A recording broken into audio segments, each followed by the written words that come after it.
Innallaha idza ahabba 'abdan ista'malahu. Kalau Allah suka kepada seorang hamba, maka hamba itu dipakainya, digunakannya. Kita kalau suka sama baju, baju itu kita pakai, kita gunakan. Suka kita sama cincin, cincin itu kita pakai. Kalau Allah suka sama hamba itu dipakainya untuk menolong agamanya. Nah, jadi mudah-mudahan kita termasuk yang dipakai Allah untuk menolong agamanya. Jadi ada beberapa kekeliruan orang, termasuk orang-orang tua pun keliru. Ustadz, bagaimana cara berangkat ke Mesir? Kata beberapa jamaah. Ya saya bilang, tamat pondok, ikut tes, urus paspor, bisa berangkat. Yang mau berangkat nih siapa Pak? Anak saya. Anaknya mau? Enggak. Kalau gitu bapak aja yang berangkat. Jadi banyak orang tua menganggap menolong agama ini mesti jadi ustadz tamat Al-Azhar Mesir. Padahal kalau anaknya tidak punya kemauan, dia tidak akan pulang menolong agama. Justru pulang itu dia tidak jadi Nabi Musa, dia jadi Fir'aun. Kalau tak percaya sama saya, tanya sama Ustaz Iskandar. Jadi pakailah apapun yang sudah ditempatkan Allah kita di dunia ini, pakai dia untuk menolong agama Allah. Buktinya tadi malam acara besar bisa terwujud, itu bukan karena Ustaz Abdul Somad, tapi karena orang-orang yang dipakai Allah dengan jabatannya masing-masing. Nah, jadi disitulah nampak hebatnya kalau kita berjamaah bersama-sama. Jadi saya sudah berjanji lama dengan saya, Ustadz Kemas Ali, Habib Mahdi, dengan Pak, saya selalu lupa nama Pak Gubernur 2017-2022, Pak Rizaldi. Kami berjanji di tepi pantai, di tepi atas hotel melihat ke bawah laut, nanti kita sama Habib Mahdi. Ya, tapi kalau tidak bersama-sama kita tak terwujud. Maka dalam ayat yang saya baca di rakaat pertama tadi, wa'tasimu bihablillahi jami'an, bersama-samalah kamu dalam agama Allah ini jami'an. Tapi di ujungnya tidak koma, sebelum wakaf ada koma, belum titik. Wala tafarraqu, jangan berpecah belah. Kenapa? Karena bersatu dalam acara itu susah, menyatukan orang itu susah. Tapi yang lebih susah lagi adalah setelah bersatu tetap menjaga persatuan. Nah, itu lebih susah. Karena ada gesekan-gesekan. Pepatah orang Melayu mengatakan telur ayam disangka lagi bersentuh. Apalagi hati manusia. Hati manusia itu bergeser. Makanya saya seringkali mengatakan alat telekomunikasi sekarang canggih, tapi justru alat itulah yang merusak hati kita. Berapa banyak persaudaraan kita rusak gara-gara grup WhatsApp. Kenapa? Karena kata-kata itu tidak ada intonasinya. Entah dia mengamuk, entah dia memuji, kita tak tahu. Kata-kata itu tidak bisa membedakan teks dengan konteks. Jadi kalau kita tulis satu kata, setiap orang punya interpretasi yang berbeda dengan kata itu. Berapa banyak orang di grup itu sepertinya garang harimau yang akan menerkam. Pas kita jumpa macam kucing kena hujan. Jadi memang menyatukan manusia ini berbeda. Di mana kita bisa ketemu? Kita bertemu pada satu titik. Titiknya namanya mukhlishina lahuddin. Ikhlas. Kalau semuanya karena Allah, maka tidak akan lelah. Lelahku lillah. Boleh untuk ditulis untuk baju kaos. Tapi jangan dibawa sholat tarawih. Nanti tengok orang di belakang senyum dia. Kalau kita sudah disatukan Allah dalam agama ini, maka dengan segalanya, Pak PJ dengan kekuasaannya, Ustadz dengan ilmunya, ada hamba Allah yang dulu pernah mengurus grup band jadi mengurus Ustadz. Tak boleh sebut nama, menjaga kode etik. Itu kan mirip-mirip semua. Ngurus pentas, ngurus sound, ngurus pengawalan, ngurus ketertiban penonton. Bedanya yang dulu penonton sekarang disebut jamaah. Yang dulu yang tampil itu membawakan lagu-lagu setan, sekarang membawakan sholawat, tausiah. Itu aja, tapi entertainnya sama. Ilmunya itulah yang dibawa menolong agama ini. Jadi kalau ada orang-orang yang dulu punya kemampuan show, entertain, lalu kemudian setelah dia taubat ditinggalkannya semua. Dulu abang bisa ngurus-ngurus acara nih. Itu dunia jahiliyah udah saya tinggalkan Pak Ustaz. Oh tidak ditinggalkan. Makanya kata Nabi, khiyarukum fil jahiliyah, khiyarukum fil Islam. Kalau dulu di zaman jahiliyahnya dia adalah orang terjahat, maka setelah dia masuk Islam, dia berubah jadi orang baik, tapi dunia itu tak dia tinggalkan. Contoh, Khalid bin Walid. Ketika perang Uhud, Khalid bin Walid lah yang menyerang Nabi di bukit Uhud itu. Ini bukit Jabal Rumat, bukit pemanah. Kata Nabi, ku tinggalkan 70 pemanah di atas, aku turun ke bawah. Nanti kalau kalian lihat saya menang, kalian jangan turun. Kalau kalian lihat saya kalah, kalian pun jangan turun. Kalian konsen di atas. Saya setelah pakai cincin satam ini mau begini aja tangan saya.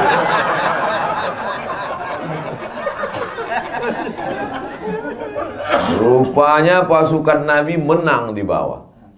Mereka tak tahan melihat harta rampasan perang, turun mereka. Begitu turun pasukan pemanah dari atas, datang pasukan Khalid bin Walid dari belakang. Kalah pasukan Nabi. Tapi setelah Khalid bin Walid masuk Islam, dia tidak baca Yasin di masjid. Dia tidak hanya duduk berzikir, dia tetap menjadi panglima perang. Bedanya, dulu menyerang Nabi, sekarang membela Nabi. Jadi sekarang banyak fenomena hijrah, pengusaha bertaubat, setelah habis itu duduk di masjid. Pas ditanya, gimana ruko bapak, gimana kebun sawit bapak, gimana bisnis bapak, gimana tambang bapak? Sudah saya tinggalkan semua Pak. Saya mau mati. Ya kalau mati kok tidak? Saya banyak ketemu orang mau resign. Saya mau resign nih Pak Ustaz. Orang kalau ngomong jangan patah, biarkan dia habis ngomong. Setelah habis dia bilang selesai semua, baru saya tanya, kalau bapak resign, keluar dari kantor, keluar dari BUMN, keluar dari ASN, siapa yang duduk di kursi bapak tinggalkan itu? Apa yakin yang menggantikan bapak lebih soleh, lebih baik daripada bapak? Enggak ada Pak Ustaz, setengah setan yang menggantikan. Berarti bapak membiarkan amanah ini diambil orang. Iya Pak Ustaz, tapi saya tak tahan duit-duit haram ini. Kasih ke saya. Jadi banyak orang berpikir yang dipikirkannya dirinya aja sendiri. Padahal kalau segenggam kekuasaan itu di tangannya, banyak yang bisa dia lakukan. Jadi kalau ada orang berpikir yang penting saya sholat subuh, yang penting saya puasa Senin Kamis, yang penting saya tahajud malam, yang penting saya berzikir. Kalau begitulah cara berpikir, takkan merdeka Palestina oleh Salahuddin Al-Ayyubi. Tidak akan menang umat Islam melawan Konstantin oleh Muhammad Al-Fatih. Takkan menang Islam berkuasa di Spanyol oleh menjebol Selat Gibraltar oleh Jabal Tariq. Kenapa? Egois, berpikir diri sendiri. Nabi ketika menerima wahyu, Iqra bismi rabbikal ladzi khalaq, khalaqal insana min 'alaqin, Iqra wa rabbukal akramul ladzi 'allama bil qalam, 'allamal insana ma lam ya'lam, di atas Jabal Nur. Apakah ketika itu dia hanya baca Quran? Tidak. Setelah menerima wahyu dia turun ke bawah, jumpa dengan Abu Jahal, jumpa dengan Abu Lahab, berinteraksi sosial dengan manusia.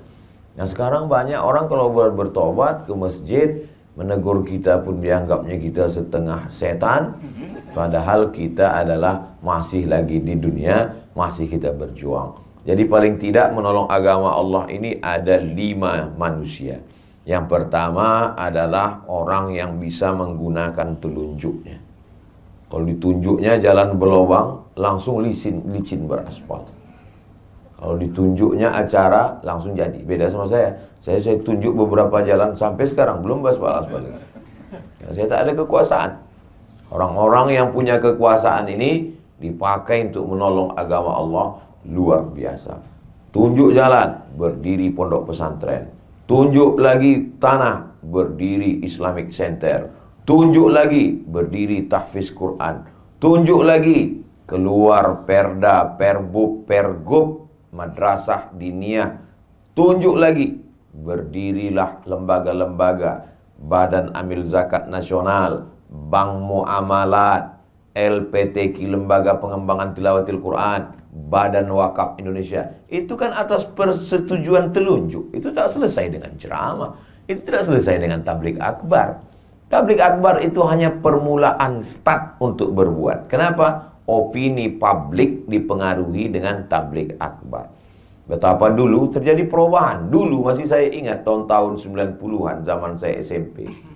Itu dulu anggota dewan kalau mau kampanye ngundang penyanyi dangdut. Sekarang terjadi perubahan, ustadz ceramah.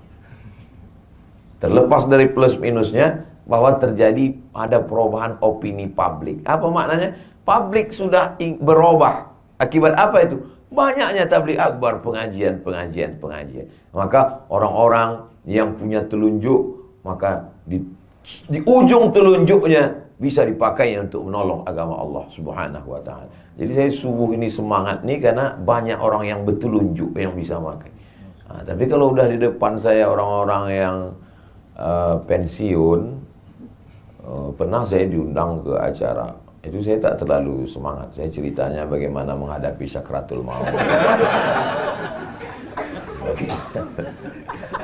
Tapi ucapan saya. Kenapa? Karena saya suka kali kalau saya jumpa sama orang, saya katakan bahwa semua ini berakhir, tapi kita mau meninggalkan sesuatu. Sampai saya di Kairo tahun 2017. Setelah pulang 2002 saya tak pernah ke Mesir lagi. Pas 2017 saya datang lagi karena rindu. Sebulan saya di sana. Diundanglah sama KMM, Kesepakatan Mahasiswa Minangkabau. Bagus sekali rumahnya, 3 lantai. Di bawah tuh basement, lantai 1, lantai 2, lantai 3, atap lapang. Kanan, kiri, kamar, besar rumah, bisa berkumpul. Saya bilang, bagus sekali rumah kalian ini. Ini Pak Gubernur kami yang belikan Pak Ustadz. Udah berhenti dia, dengan 1 tanda tangan. Mengalir berapa banyak orang yang akan belajar sampai hari kiamat. Hanya dengan 1 tanda tangan. Lalu kemudian saya jumpa dengan beberapa sahabat-sahabat yang dekat. Saya bilang, bagusnya Pak, kalau kita tidak ulama, tapi kita bisa dapat amal jariah. Bapak kirimlah ini anak-anak yang tercerdas, terpintar, buat tes, berangkatkan. Kemarin datang dia ke rumah menyambut bulan puasa. Alhamdulillah Ustaz Somad, sudah kita kirim 10 ke Mesir. Masya Allah. Makannya Pak, saya tanggung. Saya cemas juga dikirimnya meninggal orang. Nah, apa makan dia di Mesir kan? Kami tanggung Pak Ustadz. Ongkos pulangnya Pak, kami tanggung. Lapang saya. Apa untungnya sama Ustadz? Tak ada untung, tak ada. Anak kemanakan saya masuk di situ, keluarga saya tak ada. Tapi membalaskan sakit hati saya dulu. Karena saya dulu berangkat tak ditanggung Pemda. Sakit hati saya. Berangkat tak ditanggung, beasiswa tak dikasih, pulang. Berangkat tak diantar, pulang tak dijemput. Macam Ustadz hantu. Maka di mana-mana selalu saya pesankan itu. Supaya apa? Membalaskan sakit hati saya. Bapak udah kirim? Ya. Tahun berapa sekarang anak itu? Tahun 1. Berarti Bapak punya kesempatan 3 tahun lagi Pak. Apa itu Pak Ustadz? Bebaskan tanah, buat masjid, Islamic Center, TK Quran, SD Quran, SMP Quran, SMA Quran. Sehingga nanti selama 3 tahun ini Bapak bangun, anak-anak itu pulang, diikat dia. Karena kalau tidak diikat, waktu turun dia di Jakarta, nikah dia sama orang Jakarta. Udahlah kita habis APBD nyokolahkan dia, tiba-tiba dia tidak memberikan kontribusi, buat dia kontraknya. Ya betul Pak Ustadz, jadi 3 tahun ini kita buat. Iya. Itu pun juga membalaskan sakit hati saya. Karena dulu waktu saya pulang tak tahu mau jadi apa. Nah, jadi luar biasa. Alhamdulillah para asatiz adik-adik kelas saya. Ini adik-adik kelas saya. Pak Kabak Kesra 2003 berangkat. Saya 2002 sudah pulang. Nah, jadi banyak orang menduga saya ini masih muda. Padahal saya ini udah tua. Ustadz Iskandar 2011 dia baru berangkat. Pulang 2011. Saya 2002, berarti beda 11 tahun. 2011 beda 9 tahun. Tua juga saya sudah. Artinya bahwa ada sesuatu yang kita lakukan. Lalu kemudian kalau telunjuk orang yang punya kekuasaan, lalu kemudian ada yang selalu diletakkan perhiasan. Itulah dia, selalu perhiasan itu diletakkan di jari manis. Ini anak muda. Anak-anak muda ini mesti kita kelola. Jadi tadi malam itu, kenapa Ustaz Somad kalau tausiah itu, kalau subuh biasanya di masjid atau di ruang tertutup. Tapi kalau malam itu kita memang pilih tablik akbar. Itu sebenarnya kita untuk menggarap anak muda. Karena ada beberapa anak muda dia belum mau ke masjid, dia mau dengar di pinggir-pinggir tanah lapang. Dia masih trauma ke masjid ini. Ke masjid pertama sendal hilang. Ke masjid kedua helm hilang. Ke masjid ketiga kawan yang sama-sama itu meninggal. Jadi nama penyakitnya Masjid Traumatic Syndrome. Jadi orang-orang begini ini mesti dijinakkan lagi dengan tanah lapang. Jadi berawal dari tanah lapang, lama-lama ujungnya juga ke masjid. Bukan berarti hanya berhenti di tanah lapang, enggak. Jadi yang tadi malam itu kita tidak euforia sesaat, kita ikut bahagia, kita ikut senang, tapi puncaknya adalah bagaimana masjid-masjid kita. Jadi harus ada terus berkesinambungan. Ibarat macam menangkap ikan. Jadi saya sudah menghalau ikan ini dari sini, ada ustadz di sana yang menunggu. Makanya Ustadz Kurnia pun menunggu ikan ini sekarang. Terserahlah entah ikan apa yang datang. Siapkan memanglah jalannya. Entah ikan paus, entah ikan hiu, entah ikan lumba-lumba, asal jangan ikan piranha aja lah. Artinya apa? Kita bekerja sama. Makanya selalu saya katakan, masukkan anak ke pesantren, masukkan anak ke pendidikan yang dikelola para habaib, para kiai kita, masukkan ke madrasah. Itu dalam rangka menghalau ini. Baru setelah itu nanti mereka akan bertanya, di mana kami daftarkan anak kami Pak Ustadz? Bermunculan iklan. Daftarkan anak Anda segera. Hubungi nomor kontak berikut ini. Ingat, kuota terbatas. Nanti beberapa hari lagi keluarlah iklannya itu. Itu dalam rangka apa? Karena pemuda ini kalau tidak kita garap, digarap aliran sekuler, komunis, ateis, agnostik, liberal, macam-macam di medsos itu. Tadi, waktu habis sahur tadi, saya baru aja mengirim web yang diisi oleh orang-orang ateis. Jadi isinya itu ngejek agama aja. Sampai yang di atas itu ditulisnya, kalau memang Tuhan itu ada, kenapa dia menegur saya melalui mulut kamu? Itu kan memandang. Tapi dia pakai fake account semua. Nah, itu saya kirimkan ke kawan-kawan supaya jangan terlalu sibuk berkelahi antara sesama kita, sementara ini kita diamkan. Nah, ini saya artinya anak muda ini mesti kita garap. Lalu kemudian ada telunjuk yang punya kekuasaan, ada anak muda di tengah ini, inilah dia ulama. Ulama selalu di tengah, selalu menengahi, selalu membersamai. Tak miring ke kanan, tak miring ke kiri, selalu bersama, mengayomi, melindungi, tempat bertanya, fas'alu ahla dzikri in kuntum la ta'lamun. Tapi tidak mesti kita. Ustaz, itu kemarin yang jadi ketua pengurus masjid adalah fulan. Oh, sahabat saya, kawan saya, adik kelas saya, senior saya, kakak kelas saya. Bersama-sama kita. Jadi orang melihat kita. Kalau saya salah, yang disalahkan orang bukan Abdul Somad, yang disalahkan Al-Azhar. Yang disalahkan orang adalah semua kena. Ustadz Iskandar kena, Ustadz Kurnia pun kena. Itu kan kakak kelas kau itu kan, kata dia. Ustadz Kurnia kenal dengan Ustadz Somad? Oh, kakak kelas saya. Oh ya, dulu memang pernah, tapi sekarang udah lama tak jumpa. Alhamdulillah. Mudah-mudahan kita istiqomah insyaallah. Karena kita sudah membawa Islam, sudah membawa Quran, membawa hadis Nabi. Jadi tidak hanya sekedar membawa personal nama kita. Saya dikasih tahu tadi sampai 5.30, setengah 6. Terasa juga dia jam sudah dekat. Telunjuk ulama, anak muda, kelingking ini jangan disepelekan. Walaupun dia kecil, kalau tak ada dia cuma mengorek upil. Kalau tak ada dia cuma mengorek telinga. Gatal lubang telinga kita. Takkan mungkin pakai jempol. Besar betul lubang telinga. Artinya apa? Memang ada orang-orang kecil, tapi jangan lupa, boleh jadi azab Allah itu tidak turun karena yang kecil-kecil ini. Orang kecil itu lebih ikhlas. Orang kecil itu lebih tulus. Orang kecil itu lebih dekat kepada Allah. Kenapa? Rahmat Allah itu turun di hati yang hancur berkeping. Boleh untuk update status besok pagi. Mana tahu ada adik-adik yang hatinya hancur berkeping. Kenapa kadang hidup kita itu dibuat Allah hancur babak belur, berkeping macam kaca jatuh ke batu? Karena di saat itulah sujud kita lebih lama. Karena di saat itulah air mata kita menetes.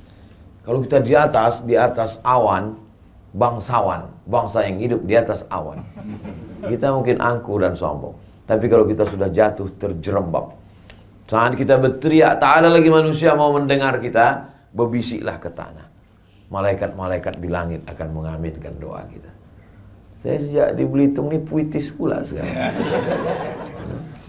Nah, maka orang-orang kecil sepele ini jangan disia-siakan. Masya Allah, tabarakallah. Kemarin Ustadz kita berbuka bersama 16.000 porsi. Terbayanglah itu berapa duit. Dari mana itu datang? Bahkan sampai ada LSM yang mempertanyakan ini datang dari mana. Tapi panitia kita luar biasa. Kalau abang mau nambah duitnya silakan datang. Dan mantap. Gak perlu marah-marah. Gak perlu ngamuk-ngamuk. Kenapa tanya-tanya? Ini tak perlu. Ini dari mana duitnya? Kalau mau nambah silakan datang. Kalau nggak mau nambah, ya paling tidak jangan nambah beban. Kan sudah. Lebih baik lembut tapi mengena. Untuk apa keras tak kena? Begitulah. Dari mana jawaban-jawaban lembut itu datang? Dari Allah. Allah kirimkan ke hati dan pikiran orang beriman supaya orang tak tersinggung, tapi mengena dalam hati. Sampai mati dia ingat itu. Akan datang kalau ada acara tabligh akbar lagi, mau menelpon, kena lagi nanti gitu. Begitulah Allah SWT cara melindungi. Kadang kita tak pernah terpikirkan sesuatu, tapi Allah yang membisikkan. Kalau bisikan datang dari malaikat yang dikirim oleh Allah, ilham namanya. Kalau bisikan yang datang dari setan, waswasah namanya. Lil insani lammatani. Manusia itu punya bisikan. Datang dari setan, datang dari malaikat. Kalau kita berwudu, kita beristighfar, kita sholat sunat, kita istiqomah, datang bisikan-bisikan yang kadang tak terlintas di hati dan pikiran kita. Begitu juga kalau kita jahat, kita buat dosa, datang juga bisikan-bisikan untuk buat dosa yang tak terlintas di hati pendosa sekalipun. Ada aja ide-idemu untuk buat dosa itu yang tak terpikirkan orang. Jadi kalau Bapak Ibu melihat ada orang, heran. Dia kalau mau buat dosa ini ada aja idenya Pak Ustaz. Berarti memang kawan-kawan setan. Satu geng dia. Yang punya telunjuk, sudah. Yang penengah, sudah. Anak muda, sudah. Orang kecil, sudah. Ada orang-orang yang perlu selalu diberikan pujian. Ini mak-mak garis keras. Mereka ini gerakannya luar biasa. Selalu siap. Ibu, bawa makanan, siapkan jamaah, siap katanya. Tapi mesti sering. Masih dikasih sering, dikasih gini. Mantap. Support, luar biasa. Perempuan itu, dia ingin mendengarkan kata-kata pujian. Makanya Nabi menggunakan itu. Apa kata Nabi kepada Sayyidatuna Aisyah? Ya Humaira, wahai engkau yang kulitnya putih, kalau kena cahaya matahari kemerah-merahan. Jadi terngiang itu di telinga. Boleh Pak Ustadz, istri saya panggil wahai orang yang kulitnya putih, kena cahaya cahaya matahari kemerah. Apa pula salahnya? Pulang dari sini nanti panggil, ya Humaira. Tapi kalau bisa sesudah berbuka. Kalau jam 2, jam 1 ya Humaira, kau ngejek aku ya kata dia. Janganlah terlalu jujur. Ini terlalu jujur balik, ya Hajar Aswad. Ngamuk lah dia.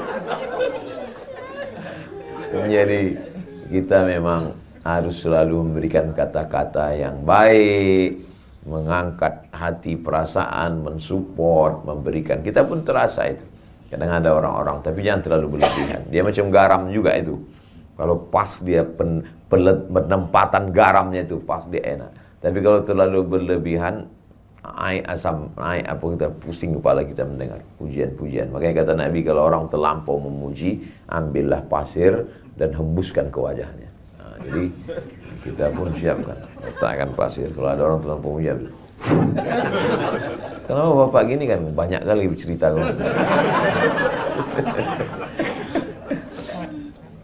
Saya mohon maaf, duduk di atas ini bukan kemauan saya. Ustadz Kurnia yang ngasih kursi.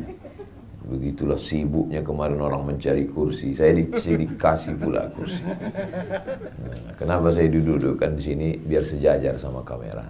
Nah, ini saya jelaskan supaya jangan ada dusta di antara kita. Nah, setelah pertemuan ini kita tidak berpisah, karena kita akan selalu bersama dalam doa.